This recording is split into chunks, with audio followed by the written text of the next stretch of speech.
अस्सलाम वालेकुम students, welcome back to the channel mathematics by Lal Panjwani. Past papers को solve कर रहे हैं। हमारी पास्ट पेपर की सीरीज चल रही है। लास्ट हमने जो है वेक्टर्स को किया। कॉम्प्लेक्स नंबर के पास में मैं स्टार्टिंग में ही करवा चुका था, तो वो आपको वीडियो मिल जाएगी स्टार्टिंग में ही। सीक्वेंस सीरीज के पास्ट पेपर को सॉल्व करेंगे। अच्छी खासी वेटेज है इसकी। एमसीक्यूज़ के लिहाज से भी 6 MCQs है, तकरीबन 6 से 7 MCQs आएंगे और 2 CRQs भी करने हैं। तो स्टार्ट करते हैं 2024 के क्वेश्चन से, MCQs से। तो सबसे पहला हमारे पास क्वेश्चन है, इन द जनरल टर्म, हमें एक जनरल टर्म दी गई है। In the general term of a sequence T N की हमें टर्म दे दी गई है। Then the third term is, अब थर्ड टर्म निकालनी है तो एन की जगह सिर्फ 3 पुट करना है, और कुछ इस सवाल के अंदर ऐसा नहीं करना है। सिर्फ एन की जगह 3 पुट करेंगे और हमारे पास आंसर आ जाएगा। That's it. जनरल टर्म उसने बना के हमें दे दी है, थर्ड टर्म चाहिए, तो ये बन जाएगा T3 3 + 1 डिवाइड बाई 2। 3 का स्क्वायर 9 हो जाएगा, ये 4 हो गया डिवाइड बाई 2। तो 4 9 हमारे पास होता है 36 डिवाइड बाई 2, तो आंसर आ गया 18। तो इंतहाई आसान MCQs, कोई ऐसी मुश्किल चीज़ इसके अंदर नहीं थी। Second, the 10th term of the given sequence. अब एक सीक्वेंस दे दी गई है, उसकी 10th टर्म निकालनी है। पहले तो हमें आइडेंटिफाई करना पड़ेगा, ये जो सीक्वेंस दी गई है मुझे, ये अर्थमेटिक की है या ये ज्योमेट्रिक की है। ये चीज़ मैं पहले भी बता चुका हूँ कैसे आइडेंटिफाई करेंगे, और ये आप लोग को आना चाहिए। अब तक तो ये चीज़ सीख जानी चाहिए किस तरीके से आइडेंटिफाई होगा।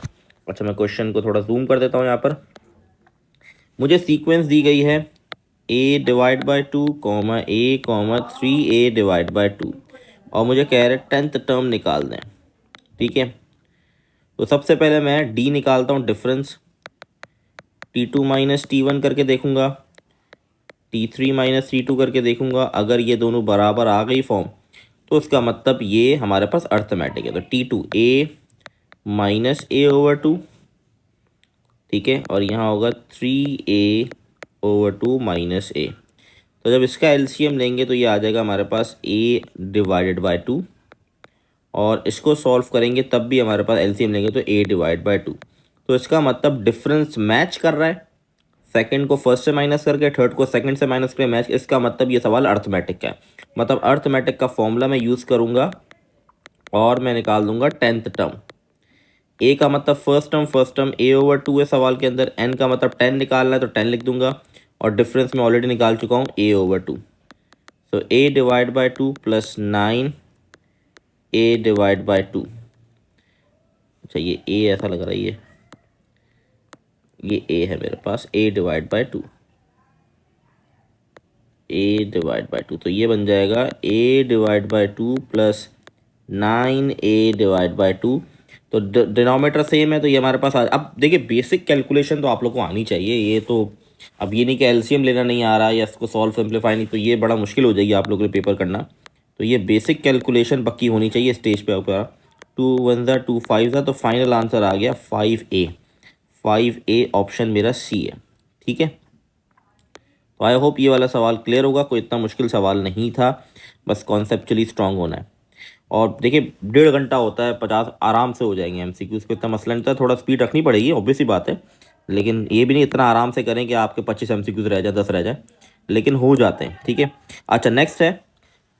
नेक्स्ट हमारे पास जो सवाल है वो लिखा हुआ है यहाँ पे, the sum of first 5 term of the sequence 60 and the common difference is equal to the first term, the sequence will be. Okay, अब सवाल को पहले समझें क्या दिया गया है और क्या पूछा जा रहा है। कंडीशन बनाए पहले, वो क्या कह रहा है, the sum of first 5 term, मतलब 5 टर्म सम निकालूंगा मैं 5 टर्म का, तो वो किसके बराबर आएगा, 60 के। इसका मतलब यही हुआ। ठीक है, द कॉमन डिफरेंस का मतलब वो सम की बात कर रहा है और अर्थमेटिक की बात कर रहा है। कॉमन डिफरेंस जो होता है वो निकलता है अर्थमेटिक में। वो कह रहा है common difference is equal to the first term, मतलब ए और डी बराबर है। कॉमन डिफरेंस को हम डी से डिनोट करते हैं और फर्स्ट टर्म को ए से, मतलब ए और डी बराबर है। तो मैं इस कंडीशन में फॉर्मूला खोल लूंगा। फॉर्मूला इसका क्या था, N divide by 2, 2a + n-1d। अब यहाँ पर n की वैल्यू 5 है मेरे पास, तो 5 डिवाइड बाई 2, 2a + 5 - 1। और यहाँ भी मैं क्या कर रहा हूँ, क्योंकि a और d बराबर है, तो मैं यहाँ पे रिप्लेस कर रहा हूँ a से। तो ये हो गया मेरे पास 5/2 2a प्लस 4a, तो ये हो जाएगा मेरे पास 5/2 6a, 2 1 ज़ा 2 3 ज़ा, ठीक है। तो ये आ जाएगा मेरे पास 15a। ये किसके बराबर है? 60 के बराबर है, क्योंकि ये 60 के बराबर थी ना पूरी इक्वेशन। तो 60/15 करूँगा तो a मेरे पास आ जाएगा 4। तो a 4 आ गया। अब मुझे सीक्वेंस बतानी, मतलब a 4 है। अब क्लियरली देखिए, आगे आपको सॉल्व देखने की जरूरत ही नहीं, सिर्फ ऑप्शन बी। ए का मतलब क्या है? First term. ए का मतलब फर्स्ट टर्म है, और फर्स्ट टर्म हमारे पास 4 कहाँ आ रही है? बी में। तो इसका मतलब क्लियरली बी इसका करेक्ट आंसर है, ठीक है। चेक करने की भी जरूरत है, वरना आप क्या करते डी निकालते, डी को चेक करते, ठीक है। अच्छा, नेक्स्ट हमारे पास क्या है? द ज्योमेट्रिकल मीन दिया हुआ है। The third geometric mean of this, the third geometric mean, तीसरा ज्योमेट्रिक मीन निकाल के हमें बताना है। ज्योमेट्रिक मीन का फॉर्मूला हम वैसे कर चुके हैं, ठीक है। अब इसमें देखते हैं हम the third geometric mean. Third geometric mean मुझे फाइंड आउट करना है। अब इसको किस तरीके से हम सॉल्व करेंगे? यहाँ पर हमारे पास 6 फर्स्ट टर्म दे दी गई है, ये मिसिंग है, 48 है, फिर ये मिसिंग कर दिया उन्होंने, और 384 दे दिया, ठीक है। अगर मैं ज्योमेट्रिक का फॉर्मूला यूज़ करूं तो लास्ट यहाँ पर मुझे 384 है, तो क्या होगा? 384, ए की वैल्यू 6 है, ठीक है। आर क्या आ जाएगा मेरे पास? 1 2 3, या 4 टर्म्स है ना, 1 2 3 4। तो यहाँ आ जाएगा मेरे पास, इसको हम लिख देंगे 4 - 1, थर्ड टर्म निकाली ना। तो यहाँ पर कितनी टर्म है? 1 2 3 4 5 टर्म है, सॉरी। तो 5 - 1 कर दूंगा, ठीक है। आई होप आप लोगों को इस तरह के सवाल हम कर चुके हैं वैसे। आप, फिर मैं कह रहा हूँ ये बहुत इंपॉर्टेंट है कि पहले आपकी बेसिक कॉन्सेप्ट क्लियर हो, ठीक है। बेसिक कॉन्सेप्ट पढ़ के नहीं आएंगे तो समझ नहीं आएगी चीज़। तो यहाँ पर 5 - 1, तो 384/6, आर की पावर 4। तो ये आ गया आर की पावर 4, 64 के बराबर आ जाएगा। कैलकुलेटर में √4 लगा देंगे। कैसे √4 लगाते हैं वो भी मैं चले दिखा देता हूँ आप लोगों को। √4 कैसे लगाएंगे हम? शिफ्ट प्रेस करके रूट दबाएंगे तो देखिए क्यूब आ रहा है। अब यहाँ क्यूब पे लेके जाएं, इसको रिमूव करें, 4 लगाएं, और यहाँ लिख दें आप 64। तो ये देखें, इससे 2.82 कह रहा है ये, ठीक है। तो 2.82 आ गया। बेसिकली ये 2.82 जो इक्वल होता है हमारे पास, या इसको इस तरह भी कर सकते हैं, कोई मसले की बात नहीं है। इसको इस तरह ब्रेक करके भी किया जा सकता है, ठीक है। रूट ऑन बोथ साइड लगा दिया, ये कट गया। r² रूट से बाहर आके बन गया 8। फिर से रूट ऑन बोथ साइड कर दिया, तो ये वैल्यू हो गया +2√2। वहाँ पर पॉइंट्स मार दी, इसलिए मैंने ये स्टेप भी करके दिखा दिया।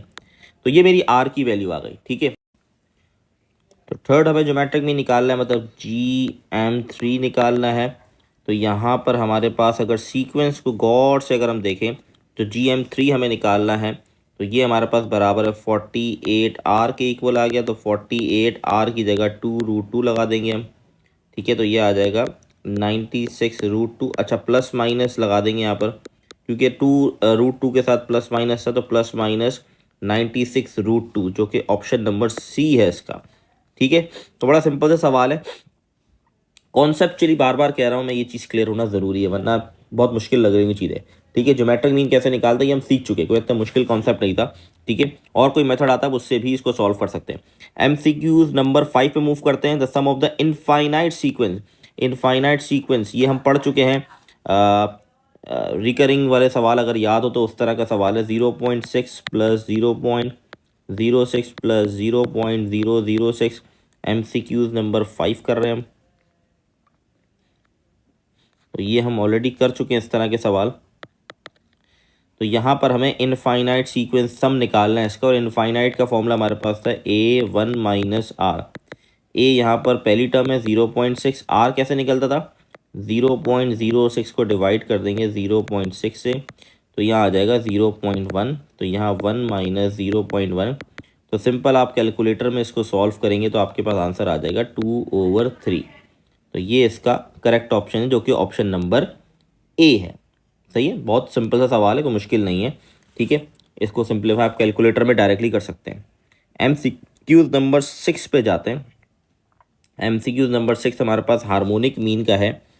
If the harmonic mean between two between A and B, harmonic mean between A and B is 2। कह रहा है हार्मोनिक मीन जो है, मतलब हार्मोनिक मीन जो है वो 2 है किसके दरमियान, ए और बी के। तो फॉर्मूला होता है 2ab अपॉन ए प्लस बी, ठीक है, और उसने ए और बी का है। Then which of the following statement is true. अब स्टेटमेंट जी में कह रहा है कौन सी स्टेटमेंट ट्रू हो गई।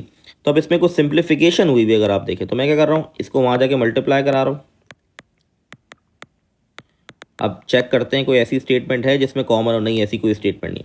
2 को मल्टीप्लाई कर देंगे अंदर, तो ये हो जाएगा मेरे पास, या हम एक और काम कर सकते हैं, 2 को मल्टीप्लाई करने से पहले 2 से 2 कट भी हो सकता है। तो इसका मतलब a प्लस बी बराबर आ गया ए बी के। तो a प्लस बी बराबर आ गया ए बी के। ऐसी कोई स्टेटमेंट आई थिंक नहीं है, शायद ऐसी कोई स्टेटमेंट, ऐसी कोई स्टेटमेंट नहीं है यहाँ पर मौजूद।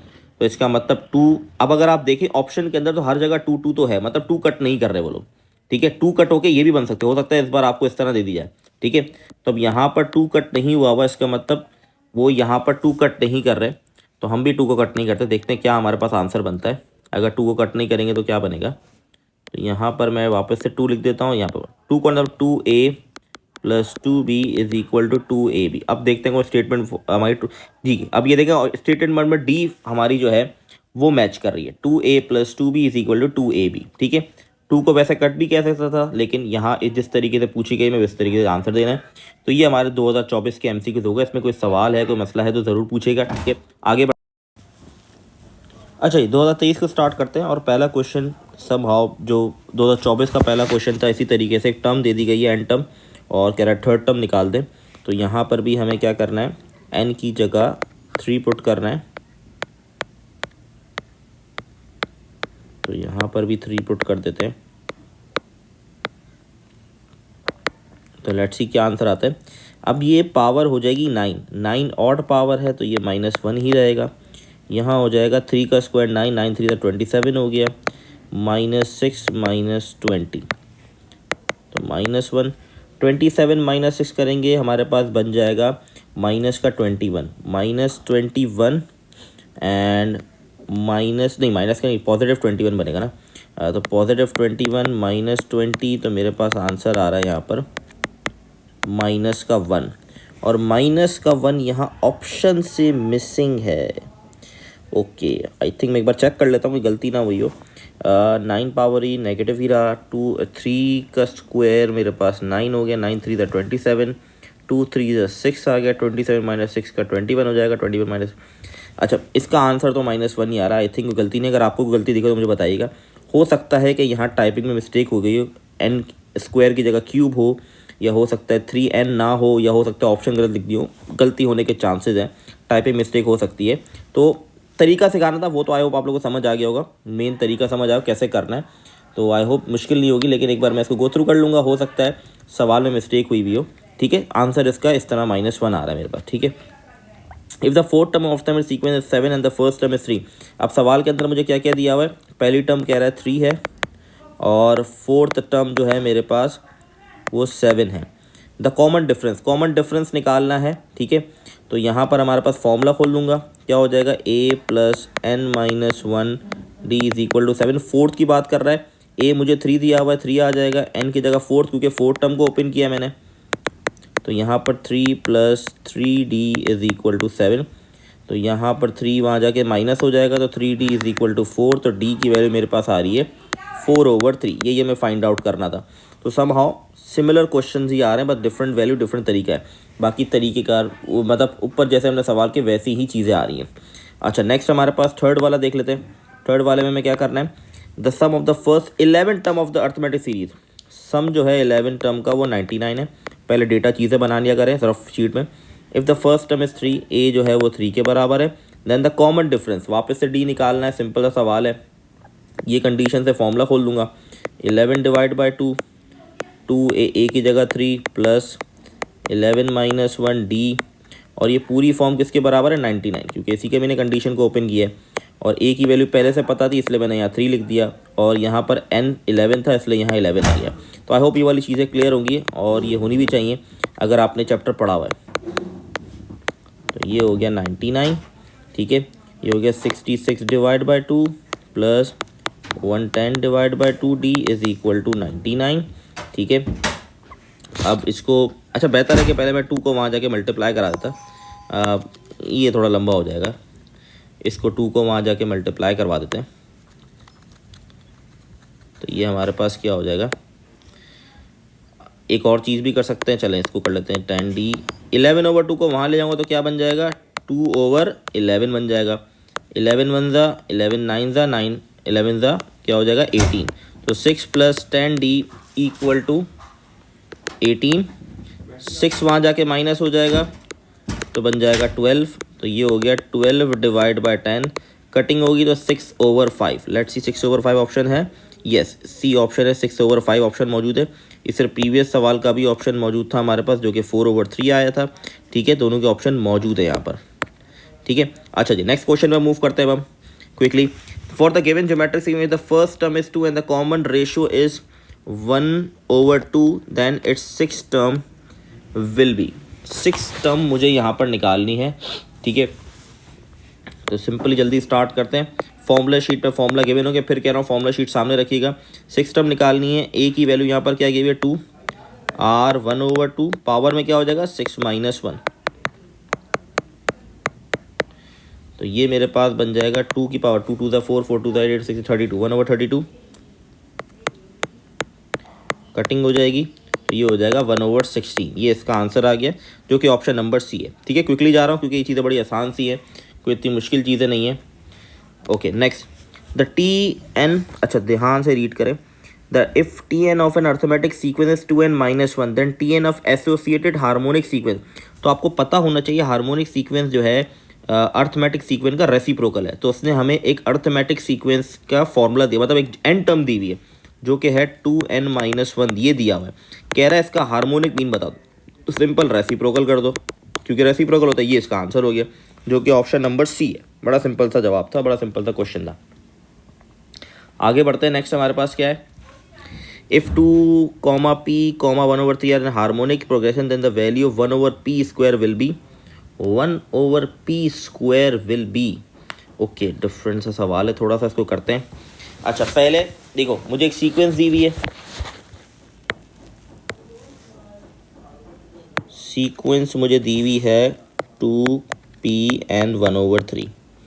तो पहले मैं इसको अर्थमेटिक में कन्वर्ट कर रहा हूँ, तो ये हो जाएगा 1/2 1/p and 3, ठीक है।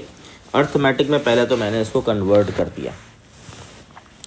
अब यहाँ से अगर मैं मीन निकालना चाहूँ, ठीक है, तो कैसे निकलेगा मीन, 1/p 1/2 + 3 / 2, ये तरीका होता है मीन निकालने का, ठीक है।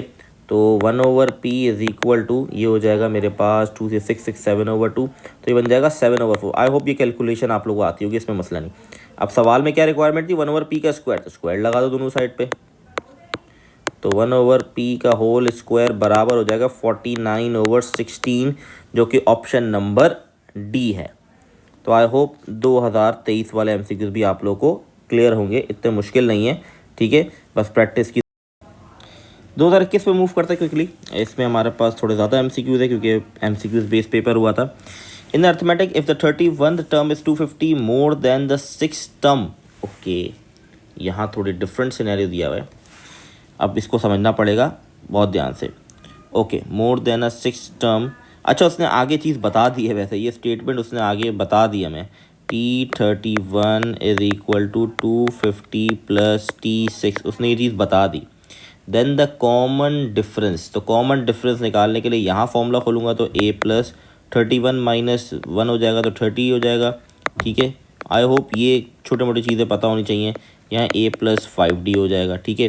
a से a तो कट जाएगा मेरे पास, तो यहाँ पर बच गया मेरे पास 30d। अब 5 को वहाँ ले जाऊँगा, मतलब तो 30d - 5d = 250, तो ये हो गया 25d = 250।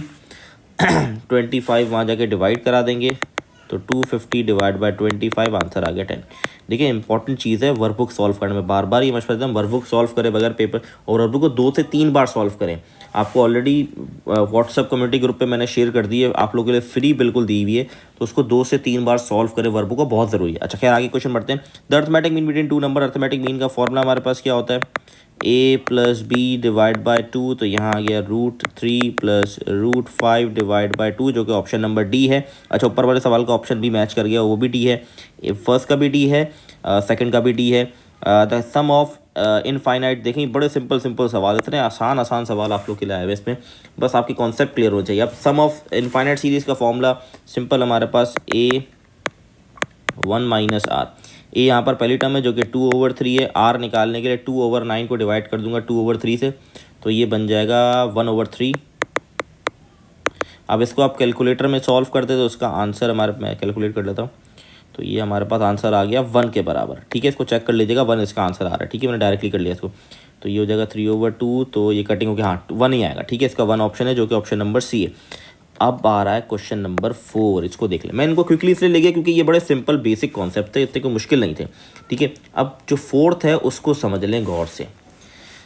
द कॉमन डिफरेंस, मतलब ये इसने बता दिया आपको कि ये जो सीरीज़ है ये अर्थमेटिक की है, कॉमन डिफरेंस निकालना है। सीक्वेंस देख लें क्या दी हुई है, सॉरी कॉमा log x की पावर 3 कॉमा, अच्छा log x की पावर 3 नहीं, x की पावर, अगली जो टर्म होगी वो log x की पावर 4 होगी, यहाँ थोड़ी सी मिस्टेक है। ठीक है, तो यहाँ पर d निकालने के लिए हम क्या करते हैं, सेकंड टर्म को फर्स्ट से माइनस करवाते हैं, हम यही करते हैं।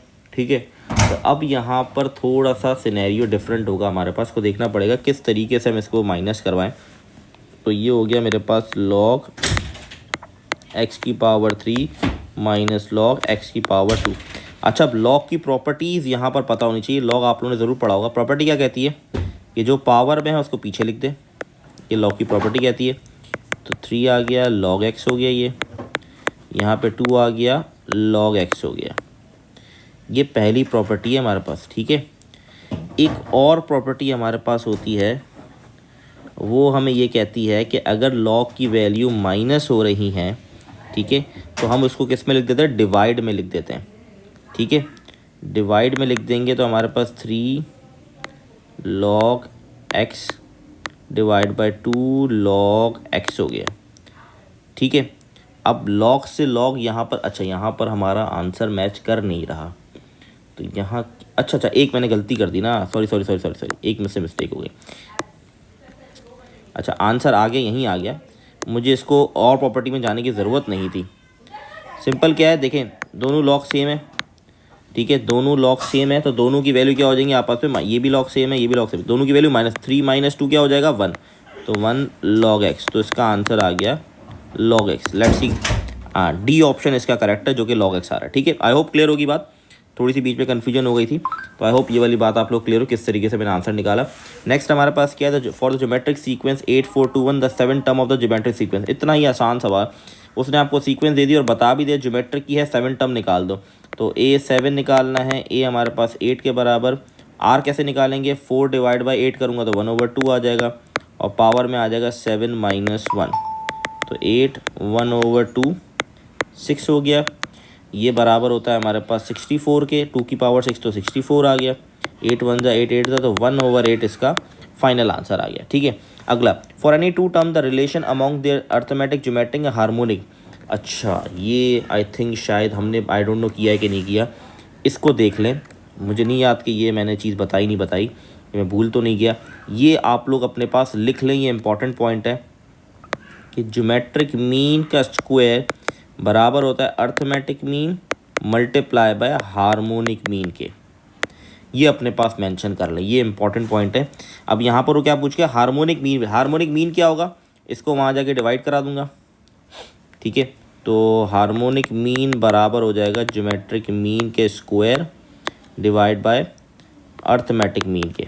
ठीक है, ये चीज़ आई थिंक मैंने, मुझे याद नहीं आ रहा कि मैंने इससे पढ़ाया आपको, इससे बताई नहीं बताई, तो ये पॉइंट बहुत इंपॉर्टेंट पॉइंट है जो कि MCQs में आ गया, तो इसको देख लीजिएगा। ठीक है, ये बस सिंपल सी कंडीशन है, इसकी मतलब क्या है, इसका मतलब है ज्योमेट्रिक मीन अगर आपको गिवन है उसका स्क्वायर लें और अर्थमेटिक मीन और हार्मोनिक मीन को मल्टीप्लाई करा दें, दोनों के आंसर सेम आएंगे। ठीक है, ऐसा MCQs भी आ सकता है। If harmonic mean and geometric mean two number are 72/13 and 6 respect then the arithmetic mean between. अब देखें अगला सवाल इसी से रिलेट आ गया। अगला सवाल को रीड करें। ये बहुत अच्छा हो गया कि यहाँ पे सवाल आ गया, मुझसे मिस हो गई आई थिंक, जहाँ तक मुझे याद चीज़ पड़ी है।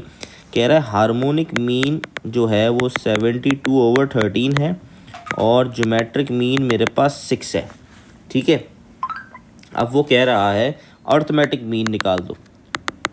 तो मुझे याद नहीं आ रहा कि मैंने ये वाला कॉन्सेप्ट करा है, जहाँ तक मुझे याद पड़ा मैंने शायद नहीं करवाया, तो ये यहाँ कवर हो जाएगा। तो ये वाला फॉर्मूला यूज़ होगा इसके अंदर। क्या निकालना है? Arithmetic mean. तो अर्थमेटिक मीन निकालना है, इसका मतलब हार्मोनिक को वहाँ जाके डिवाइड करा दूंगा। ये देखो फॉर्मूला बन गया। इसकी वैल्यू 6 थी तो 6 का स्क्वायर, इसकी वैल्यू 72/13, तो ये मेरे पास बन जाएगा 36 और ये हो जाएगा 13/72। तो ये 36 वन था, 36 टू था, तो 13/2 इसका फाइनल आंसर आ गया, जो कि ऑप्शन नंबर डी है। तो ये बहुत अच्छा हो गया, एक सवाल इस तरह से आ गया हमारे पास, ताकि आइडिया हो गया। अच्छा, MCQ नंबर 8, ये आप लिए होमवर्क है। अच्छा देख नहीं, होमवर्क नहीं, सॉरी, ये मुझे करवाना पड़ेगा, नहीं ये वाला करवाना पड़ेगा। अब मुझे दे रहा है यहाँ पर Tn-1 इज़ इक्वल टू -1 की पावर n-2। ये एक सीक्वेंस दे दिए, वो बोल रहा है Tn क्या होगा यहाँ पर। मतलब यहाँ पर अगर आप गौर से देखें तो क्या दिया हुआ है? Tn-1 दिया हुआ है। वो क्या कह रहा है? n बना दो उसको। अब बड़ा कॉमन सेंस वाला है, इसको अगर मुझे n बनाना है, जो चीज़ गिवन है, तो इसको n कैसे बना सकता हूँ मैं? +1 करवा के। तो मैं क्या करूँगा, यहाँ पर +1 करा दूँगा। जब यहाँ +1 कराऊँगा तो ऊपर पावर ये +1 कराना पड़ेगा। ठीक है, तो ये हो जाएगा 1 से 1 कट गया, ये बन गया Tn-1 की पावर n-1 आ गया, जो कि ऑप्शन नंबर इसका बी है। ठीक है, बड़ा सिंपल सा सवाल था। अगला भी इसी तरीके कुछ है। देखो वो आपको कह रहा है भाई Tn जो है वो एक अर्थमेटिक सीक्वेंस है और इसका फॉर्मूला हमें पता है। ठीक है, क्या फॉर्मूला है? a + n-1d, ये फॉर्मूला है। ठीक है, अब वो कह रहा है T2n बता दो। तो यहाँ पर देखें क्या फ़र्क आ रहा है? n का फ़र्क आ रहा है। यहाँ n था, यहाँ क्या बोल रहा है? 2n बता दो। तो फॉर्मूला क्या बन जाएगा? a+ यहाँ n की जगह 2n आ जाएगा, बस इतना सा फ़र्क आ जाएगा। ये आंसर हो गया, जो कि ऑप्शन नंबर मेरे पास इसका सी है। सी ऑप्शन जो है वो मैच कर रहा है। ठीक है, 10th वाले पे आते हैं। Then the expression. अच्छा, एक्सप्रेशन मुझसे पूछ रहा है, इसकी एक्सप्रेशन क्या है मेरे पास? अच्छा, रेशो निकालना है। कह रहा है Sn मुझे दे दिया। अच्छा, एक Sn की फॉर्म दी हुई है मुझे, और कहा जा रहा है कि Sn रेशो S इन्फिनिटी बता दो। मतलब रेशो का मतलब क्या? डिवाइड है। ठीक है, Sn की वैल्यू तो मुझे दी हुई है और इन्फिनिटी का फॉर्मूला भी फॉर्मूला शीट में आपको मौजूद होगा। ठीक है, तो वो हमारे पास क्या होता है? a/1 - r। तो इससे होगा, जब रेसिप्रोकल करूँगा इस फॉर्म को, तो 1 - r से 1 - r कट जाएगा, a से a भी कट जाएगा, तो आंसर आ गया 1 - r की पावर n। ये इसका फाइनल आंसर आ गया।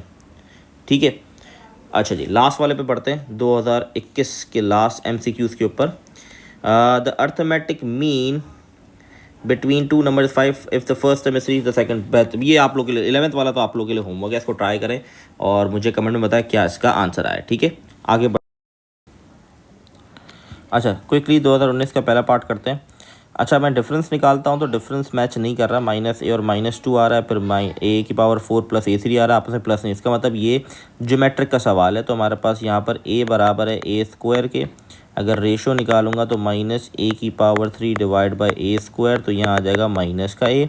फॉर्मूला यूज़ करेंगे तो a की जगह a² आ गया, r की जगह आ जाएगा -a की पावर n-1। अब ये मेरे पास जो है स्क्वायर है। ठीक है, अब ये दोनों की जो बेसिस है वो एग्जैक्टली सेम नहीं है, लेकिन मैं क्या कर रहा हूँ, a² को हम ऐसे भी तो लिख सकते हैं, क्योंकि स्क्वायर है। ठीक है, स्क्वायर है क्योंकि ऊपर स्क्वायर है ना। वापस से अगर मैं स्क्वायर अप्लाई करूँगा तो वापस से ये a ही बन जाएगा ना, तो मैं स्क्वायर से अब ये लिखने की क्या वजह थी? ये लिखने की ये वजह थी ताकि दोनों की बेसिस सेम हो जाए, तो मैं पावर ऐड कर दूँ, तो -a की पावर क्या हो जाएगा? n-1 + 2, तो -a की पावर n+1। ये इसका फाइनल आंसर आ गया। आई थिंक ऑप्शन नंबर कौन सा है? ऑप्शन नंबर डी है। ठीक है, ये लॉजिकल चीज़ें हैं, बड़ी इंपॉर्टेंट है, जो आपको आनी चाहिए। अच्छा, नेक्स्ट पार्ट हमारे पास क्या कह रहा है? नेक्स्ट हमारे पास क्वेश्चन में दी हुई चीज़ें if T N minus A is 80 then the number of term in the arithmetic will be, number of terms कितनी है वो बतानी है हमें इसके अंदर। ओके, तो टी एन हमें दिया हुआ है, तो टी एन माइनस ए दिया हुआ है, टी एन माइनस ए दिया हुआ है। लेट्स ट्राई करते हैं हम। T N is equal to A plus A D, और हमें कुछ भी नहीं दिया हुआ यहाँ पर, तो फिर कैसे निकालेंगे हम इसकी वैल्यू?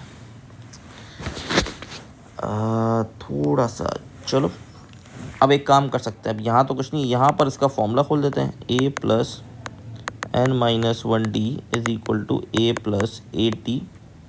ठीक है, ए से ए कट जाएगा, ये हो जाएगा D N minus D is equal to eight D.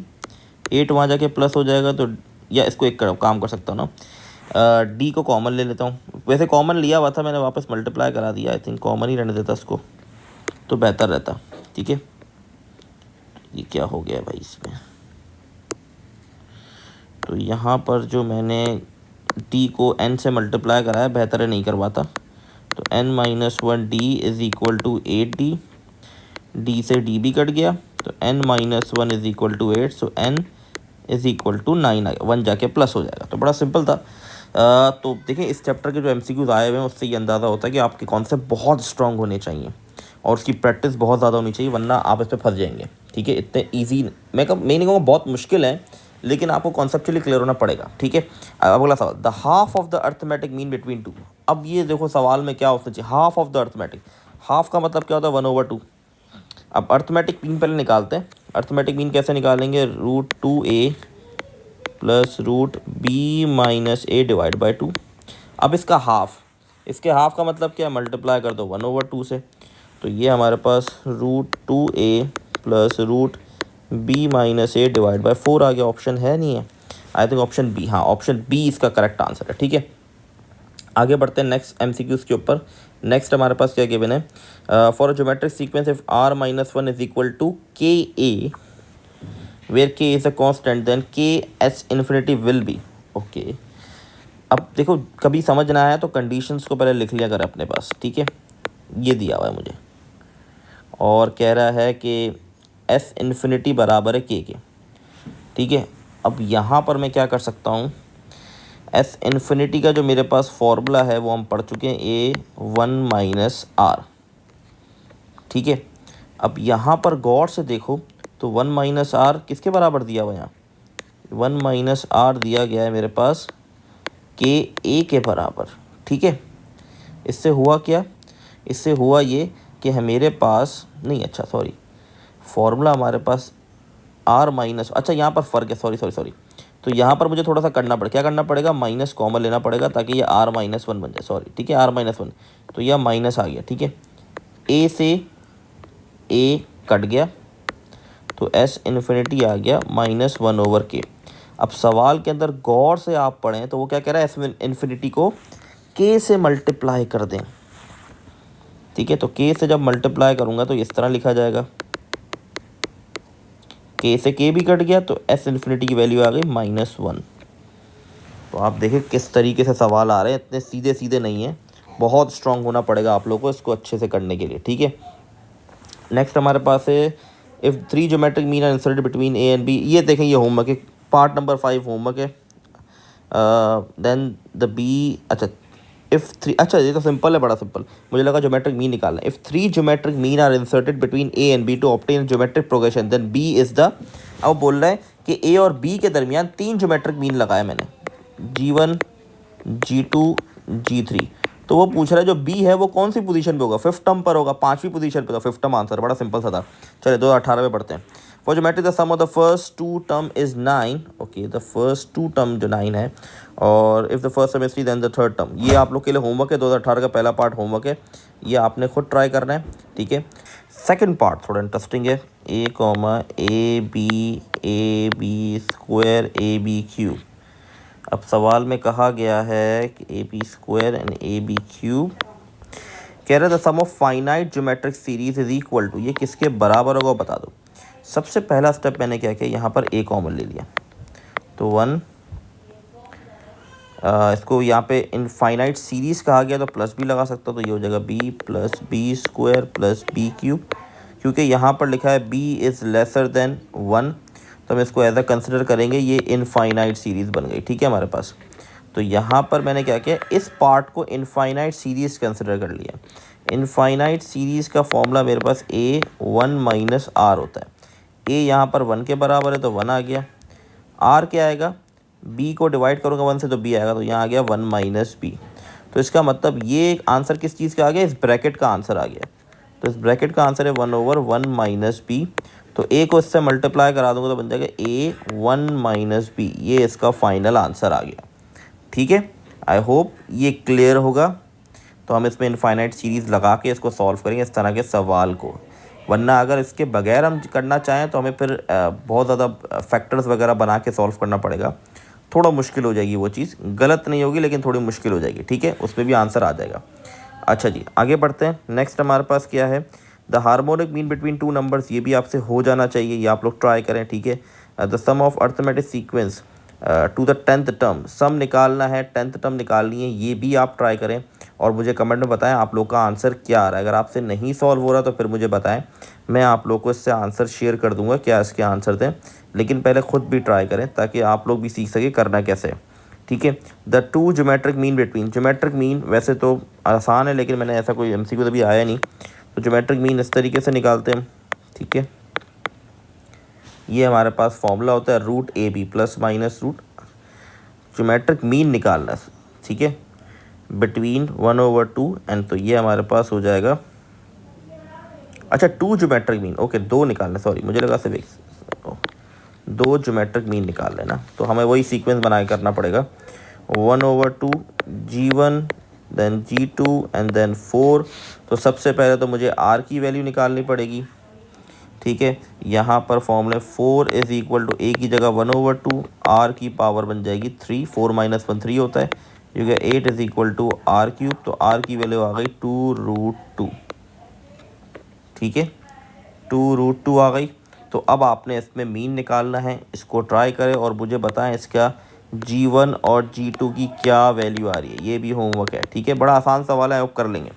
Quickly 2017 पे मूव करते हैं हम जल्दी से। ठीक है, इफ़ 3 ज्योमेट्रिक में इंसर्ट ए एंड बी, ये एमसीक्यू हम कर चुके हैं, रिपीट हुआ है। The fifth term arithmetic 17, the first term is 7, ये इस तरह का सवाल भी हम पीछे कर चुके हैं, तो ये भी आप ट्राई करें। The arithmetic mean between this, तो अर्थमेटिक मीन का formula A plus B divide by 2, तो ये भी आप ट्राई करें। मैं आपको इसलिए दे रहा हूँ, मैं करवा सकता हूँ लेकिन आप लोग को इसलिए दे रहा हूँ कि ताकि आप लोग की प्रैक्टिस हो, आपको तैयारी हो जाए आपकी। ठीक है, फोर्थ वाला, for geometric sequence the common ratio निकालना है, तो कोई मुश्किल चीज़ तो है नहीं, -10/3 को डिवाइड कर दूंगा 5 से।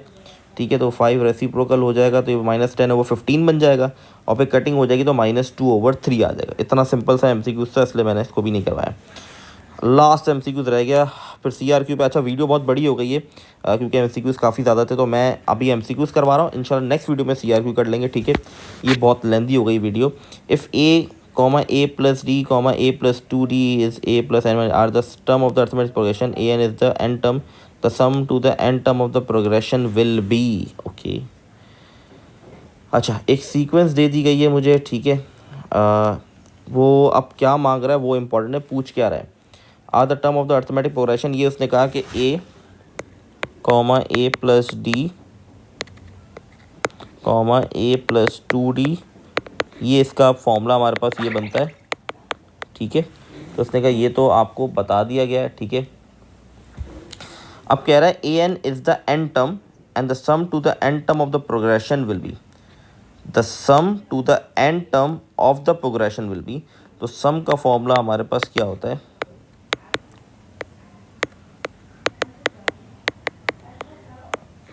अगर आपको ये चीज़ मैंने एक फॉर्मूला शायद बताया था कि यहाँ पर इसको हम इस तरह भी लिख सकते हैं, a प्लस एल की फॉर्म में। एल का मतलब यहाँ पर लास्ट टर्म होता है।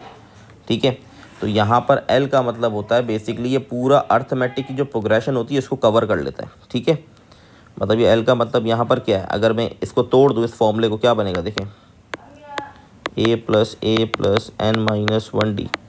अगर आप इस चीज़ को देखें तो ये क्या है, ये किसके बराबर है, ये बराबर है इस फॉर्मूले के, इस पूरे फॉर्मूले के। ठीक है, तो इसको हम एल से रिप्लेस कर देते हैं, तो n/2 a प्लस एल। यहाँ पर जो वर्ड यूज़ किया गया एल यूज़ नहीं किया गया, यहाँ पर वर्ड यूज़ आई थिंक किया गया A N is the N term and the sum to the N term. तो यहाँ पर हमें क्या करना पड़ेगा, ए एन लिखना पड़ेगा, तो इसलिए ए प्लस ए एन इसका फाइनल आंसर होगा, जो कि ऑप्शन नंबर ए है। ठीक है जी, तो आई होप ये एमसीक्यूज़ क्लियर होंगे। ये बहुत इंपॉर्टेंट एमसीक्यूज़ हैं, देखें सीधे सीधे नहीं है, लेकिन अगर आप नोट करें तो बहुत सिमिलर एमसीक्यूज़ रिपीट हो रहे हैं। एक आध हाँ ऊपर नीचे थोड़ा हो रहा है, लेकिन मैं आपको फिर कह रहा हूँ इस साल के पेपर के अंदर भी आप देखेंगे इसी तरीके के एमसीक्यूज़ आ रहे हैं, तो इसलिए वर्कबुक करना ज़रूरी है। आई होप आप लोगों को चीज़ें क्लियर होगी। इंशाल्लाह नेक्स्ट वीडियो में सीआरक्यू करेंगे।